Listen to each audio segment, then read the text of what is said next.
So here we are. We're going to be, this is placing a decal or a logo on an object part 2. Now we're going to go from Illustrator into Photoshop. I took this photo of a mouse because I'm going to place my logo on this mouse. I would say that this is not the easiest photo to work with. I would avoid doing stuff like this unless you want this to happen. You see the reflection of the desk, the texture into the mouse. I don't really want that. I have to work around that. Trying to remove this from the background may be a bit more difficult. So if you do a little bit of pre-planning, and I didn't do a lot, I grabbed a piece of white paper and put the object on a piece of white paper. So you could do that. You could get a piece of like a sheet at home or something else, and you can place it on there. The reason I place it on the white paper is there's no texture reflection on it. It's also super easy to remove it from the white background. Okay. So I took these 2 shots. I'm going to probably use this one.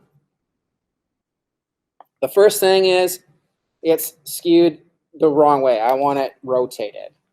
So I'm going to go to Edit. So I should be able to go to Transform, but the Transform is grayed out because my background is locked. If this happens to you, you can do one of 2 things. You can double click on the layer, go OK, it unlocks it. Now you can go to Edit, Transform, and then you can rotate or do whatever it is you need to do. You can also take the thing and move it down here and make a copy of it, and then you could rotate the copy, but I'm not going to do that. I'm going to rotate this. I'm going to go to Transform, and I'm going to rotate 90 degrees, or wrong way. There we go.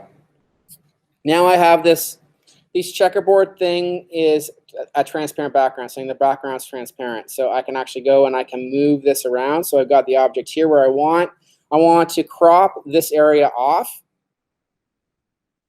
So I don't see the crop tool along here right away. If that happens, you can click this area here in Photoshop.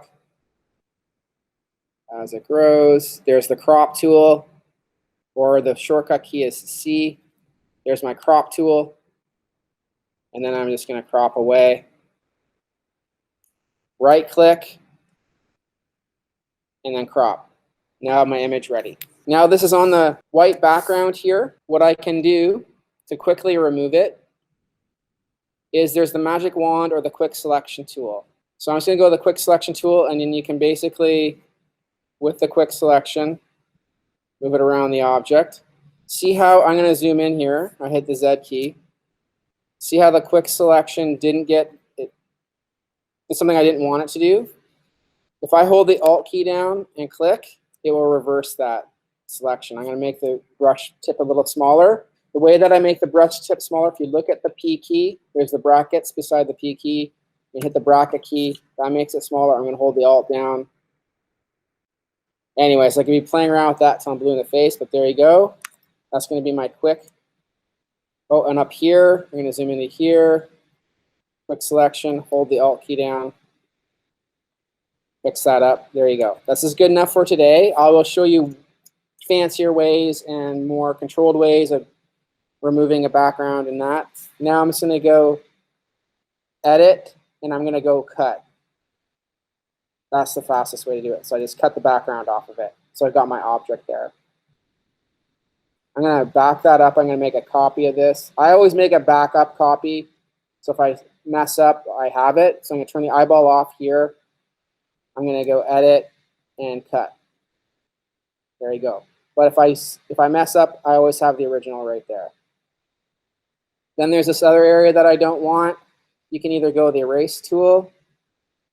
You can erase it. Probably the fastest way to deal with it. And now my background is completely gone. And I can insert another photo in the background, but I'll do that in a second. Now I'm going to go and I'm going to open my decal that I just made. And here's the PNG logo demo that I just made. So I'm going to open that. Brings it in here. You see the checkerboard background, meaning that's transparent. I'm going to grab this and drag this off So I've got it I've got them side by side. Photoshop will dock the things at the top here. You just click and you drag it off.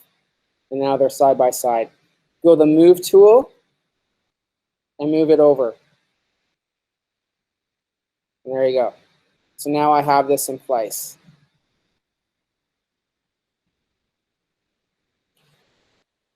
Edit. I was just looking at the transform area for rotating my image. So transform, I can scale it, skew it. So Command or Control T is the shortcut key for free transform. Puts this box around it, and then you can start transforming it. I'm going to start grabbing the corner and scaling it into size here. And I can rotate it into size. Right? Hit enter.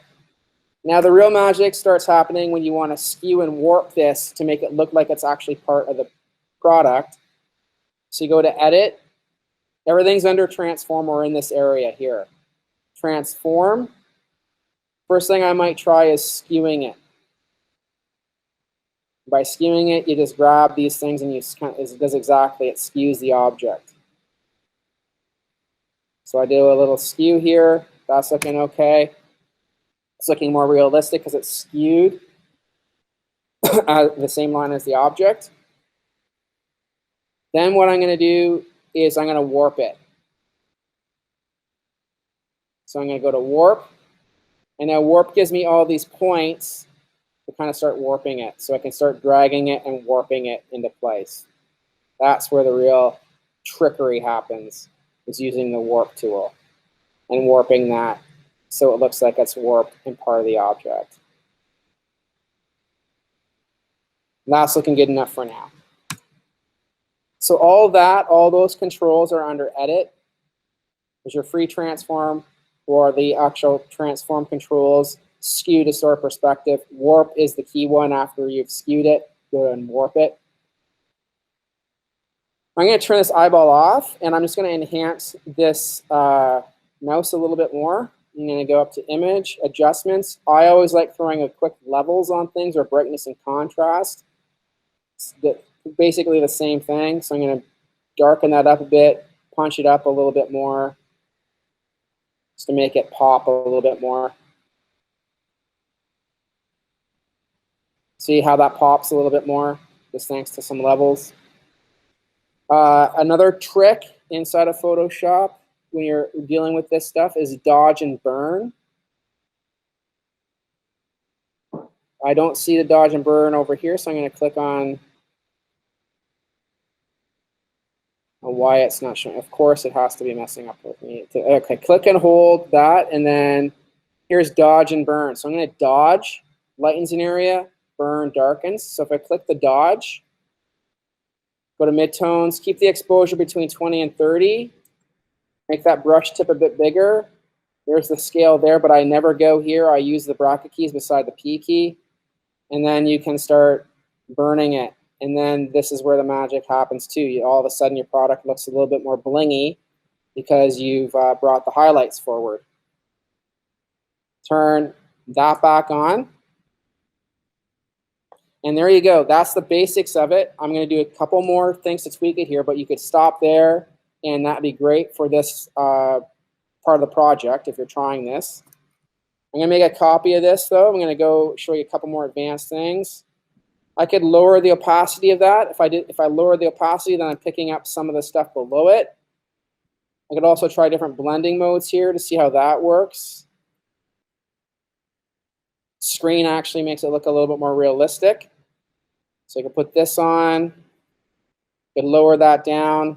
So between a blending mode screen, keeping that on normal, and an opacity of 37 looks more realistic. Looks like it's part of the actual texture of the mouse, right? Just a couple tricks for you. Final thing is I might want an image in my background here. So the final thing I'm going to show you is I'm going to do space. I'm going to get a space image off of Google here. I'm going to go to images. Really important thing to remember, go to tools. You want your size to be large so that the resolution's good. Usage rights is also important so that you don't get in trouble for using an image. So if you go Creative Commons, this means that you have permission to use it. So those things. So when you're looking up an image, if you want to make sure it's good for you using as a designer, not any size, go large. Usage rights, commons, make sure you have the Creative Commons means you can use it. And then you can go and you can find some images you want. I'm going to right click on this, save image as. So now I can go File, Open, find my space image, open that. Looks pretty small, so might not work great. So there you go. I don't know what happened with the resolution there, but that's a whole other topic. Drag that over here. Super small. It's going to look really bad. But there you go. Hit enter. If I wanted that behind the image there, I could put an image behind it. When you're done all this, you just go File, Save As, and then select JPEG or PNG. When you're handing stuff in, hand it in as JPEGs or PNGs, not the Photoshop file, the PSC file.